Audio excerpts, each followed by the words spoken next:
Hello friends, நீங்கள் பார்த்துருக்குறது all techniques YouTube channel. இன்றைக்கி நம்ம வீடியோவில் என்ன பார்க்க போகிறோம்னா, இந்த மினி கேனன் எப்படி பண்ணுறது அப்படிங்கிறத பார்க்க போகிறோம். ஓகே, வாங்க வீடியோக்குள்ளே போகலாம். கேனனோட சிலிண்டர் பேக்காக நம்ம யூஸ் பண்ண போகிற இந்த சிரஞ்சி தான். இது 12 ml சிரஞ்சி. இதை மாதிரி 2 சிரஞ்சி எடுத்துக்கிடுவோம். ரெண்டே இதே மாதிரி ஒன்று போல் வீடியோவில் கிடைக்கிற மாதிரி ஒன்று போல் ஒட்டிட்டோம்னா நமக்கு சிலிண்டர் லென்த்தாக கிடைக்கும். இந்த சிரஞ்சியோட 2 பக்கத்தில் இதை மாதிரி சூப்பர் க்ளூ அப்ளை பண்ணிவிட்டு இது ரெண்டே இதை மாதிரி நார்மலாக ஒட்டிக்கிடலாம். இதை ஒன்று போல் ஒட்டினோம்னா இது இன்னும் கொஞ்சம் நல்லாவே இருக்கும். ரெண்டே இதை மாதிரி ஒன்று போல் வச்சு ஒட்டிக்கிடலாம். இதில் உள்ள ப்ரெஷர் அதிகமாக இருக்கும் அப்படிங்கிறனால நம்ம சைடில் இதை மாதிரி கொஞ்சம் நூலை சுற்றினோம்னா இது இன்னும் கொஞ்சம் ஸ்ட்ராங்காகவே இருக்கும். நூலை மட்டும் சுற்றாமல் நூலை ஃபுல்லாக இதை மாதிரி சுற்றிட்டு அதில் கொஞ்சம் சூப்பர் குழுவையும் சேர்த்து வச்சு ஒட்டிட்டோம்னா இன்னும் கொஞ்சம் ஸ்ட்ராங்காகவே இருக்கும். நல்லா ஸ்ட்ராங்காகவே ஒட்டிக்கிறோம். நெக்ஸ்ட்டு சிரஞ்சியோட ஏதாவது ஒரு பக்கத்தை இந்த மாதிரி நுனியை மட்டும் கட் பண்ணி எடுத்துக்கிடுவோம். இதில் தான் நம்ம புல்லட் லோடு பண்ணணும். அதனால் இந்த நுனியை கட் பண்ணி எடுத்துக்கிடலாம். நெக்ஸ்ட்டு குண்டூசி ஒன்று இதை மாதிரி ஹீட் பண்ணி சிலிண்டரோட இன்னொரு பக்கத்தில் 2 சின்ன ஹோல் வீடியோ காட்டிருக்க மாதிரி இதை மாதிரி போட்டுக்கோங்க. நெக்ஸ்ட்டு அதே பக்கத்தில் நீடில் ஹோல் இதை மாதிரி கொடுத்துருப்பாங்க. அதில் நம்ம க்ளூவை கொஞ்சம் அப்ளை பண்ணி அதை சீல் பண்ணிக்கிடலாம். ஓகே, நெக்ஸ்ட்டு லைட்டரில் ஸ்பார்க் ஜென்ரேட் பண்ணதுக்காக ஒரு யூனிட் இருக்கும், அதை எடுத்துக்கிடலாம். அதில் பாட்டமில் பார்த்தீங்கன்னா ஒரு மெட்டல் பீஸ் இருக்கும், அதில் ஒரு வயரை ஜாயின் பண்ணிக்கிடலாம். அப்புறமா அதில் இன்னொரு வயர் அதிலே இருக்கும், அந்த வயரோட இன்னொரு வயரை கனெக்ட் பண்ணிக்கிடலாம். இதில் இருந்தால் நமக்கு ஸ்பார்க் கிடைக்க போகுது. இது மேக்ஸிமம் எல்லாருக்கும் தெரிஞ்சது தான். இந்த யூனிட்டில் நம்ம ப்ரெஷர் கொடுத்தோம்னா இதுலேருந்து சின்ன ஸ்பார்க் வரும். இந்த 2 வயர் எண்டையும் சிரஞ்சில் நம்ம 2 சின்ன ஹோல் போட்டிருந்தோம், அதில் உள்ள இதை மாதிரி வச்சு சூப்பர் க்ளூ யூஸ் பண்ணி ஒட்டிக்கிடலாம்.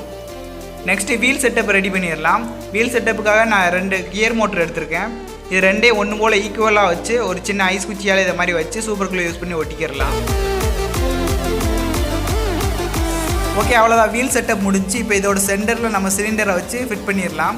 நமக்கு தேவையான ஆங்கிளில் சிலிண்டரை வச்சு க்ளூவை யூஸ் பண்ணி இதை ஒட்டிக்கிடலாம்.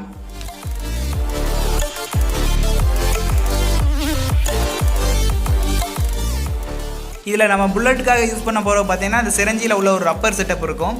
இந்த ரப்பர் தான் நம்ம புல்லட்டை யூஸ் பண்ண போகிறோம். இந்த ரப்பரையும் அந்த பிளாஸ்டிக்கையும் கொஞ்சம் சேர்த்து இதை மாதிரி கட் பண்ணி எடுத்துக்கலாம். நான் இதை புல்லட் மாதிரி ஷார்ப்பாக கட் பண்ணி எடுத்துக்கிட்டேன். வீலோட கனெக்ட் பண்ணியிருக்க மோட்டரை கண்ட்ரோல் பண்ணதுக்கு நான் 2 மோட்டருமே தனித்தனியாக 4 வயர் எடுத்துக்கிட்டேன். காயில் வேறு தான் யூஸ் பண்ணேன், அது சிம்பிளாக இருக்கும் அப்படிங்கிறதுக்காக. இல்லை நான் ரிமோட்டை எதுவுமே யூஸ் பண்ணலை, ஃபுல்லாக நான் பேட்டரியில் வச்சு தான் இதை யூஸ் பண்ணிக்கிட்டு இருந்தேன். சிம்பிளாக முடிஞ்சு. பேட்டரி பார்த்தீங்கன்னா 5 வோல்ட் மேலே யூஸ் பண்ணி ரொம்ப ஸ்பீடாக இருந்துச்சு. அதனால் இப்போ இதில் 1.2 வோல்ட் பேட்டரி தான் நான் இதில் யூஸ் பண்ணியிருக்கேன். இதில் 1.2 வோல்ட் பேட்டரி யூஸ் பண்ணதுனால தான் இவ்வளோ மெதுவாக போகுது. ஃபஸ்ட்டு 5 வோல்ட் பேட்டரி யூஸ் பண்ணேன், அது ரொம்ப ஸ்பீடாக போச்சு. இப்படி மெதுவாக போனால் தான் இதில் ஒரிஜினல் லுக் கிடைக்கும் அப்படிங்கிறதுக்காக நான் சின்ன பேட்டரி யூஸ் பண்ணேன். லைட்டில் இதை மாதிரி ஒரு சின்ன லிவர் இருக்கும், அதை அழுத்தினோம்னா அதுலேருந்து கேஸ் வரும். இதில் இருக்கிற கேஸை நம்ம இப்போ சிலிண்டரில் கொஞ்சமாக ஃபில் பண்ணிக்கிடலாம். சிலிண்டரில் கொஞ்சமாக ஃபில் பண்ணிவிட்டு இதில் அந்த ரப்பர் புல்லட்டை உள்ளே வச்சிட்டோம்னா நமக்கு இது ஃபயராக ரெடி ஆகிரும். இது ஃபயர் ஆகும்னு நினச்சி தான் இவ்வளோ டைம் ஸ்பெண்ட் பண்ணி இதை ரெடி பண்ணேன். ஆனால் இது கடைசி வரைக்கும் ஃபயர் ஆகவே இல்லை. உள்ள ஸ்பார்க் அடிக்க ஆனாலுமே ஃபயர் ஆகலை. இது ஃபயர் ஆகணும் அப்படின்னா ஏர், எல்பிஜி கேஸ் இந்த ரெண்டோட ரேஷியோவும் கரெக்டாக இருக்கணும். இது சின்ன சிலிண்டராக இருக்கிறதுனால நம்மளால் கண்ட்ரோல் பண்ண முடியல. அதனால் நான் இதில் என்ன பண்ணியிருக்கோம்னா அந்த செட்டை ஃபுல்லாகவே எடுத்துகிட்டு இதை ப்ரெஷர் ஏர் கேனாக நான் மாற்றிட்டேன். இதோட பின்பக்கத்தில் பார்த்தீங்கன்னா ஒரு டியூப்பை கனெக்ட் பண்ணிவிட்டேன். அந்த டியூப்போட இன்னொரு எண்டில் இதை மாதிரி இன்னொரு சிரஞ்சியை கனெக்ட் பண்ணிவிட்டேன். இதில் இப்போ நம்ம இந்த சிரஞ்சி வழியாக ப்ரெஷர் ஏரை கொடுத்தோம்னா அந்த சிலிண்டரில் ஏர் ப்ரெஷர் அதிகமாகும். கேனன் சிலிண்டர் பிளாக்கோட எண்டில் நம்ம அந்த புல்லட் மாதிரி இருக்க ரப்பர் பீஸ் வச்சுருக்கறனால ஏரை வெளியில் போகக்கூடாது. அதனால் ப்ரெஷர் சிலிண்டரில் அதிகமாகிக்கிட்டே இருக்கும். ஒரு லெவலுக்கு அப்புறமா ஏர் ப்ரெஷர் அந்த ரப்பர் ஃபோர்ஸை விட அதிகமாகும் போது அந்த ரப்பர் பீஸ் புல்லட் மாதிரி நமக்கு ஃபோர்ஸாக வெளியில் வரும்.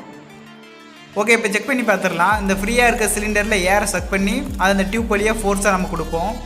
ஃபஸ்ட்டு பார்த்தீங்கன்னா அந்த சிலிண்டரில் கொஞ்சமாக ப்ரெஷர் இருக்கும். அந்த டியூப்லேருந்து ப்ரெஷர் வெளியில் போகாமல் இந்த மாதிரி பிடிச்சிக்கிட்டு இன்னும் கொஞ்சம் ப்ரெஷர் நம்ம கொடுக்கலாம். ஓகே, இப்போ கேனனோட பெர்ஃபார்மன்ஸ் எப்படிங்கிறத பார்த்துடலாம்.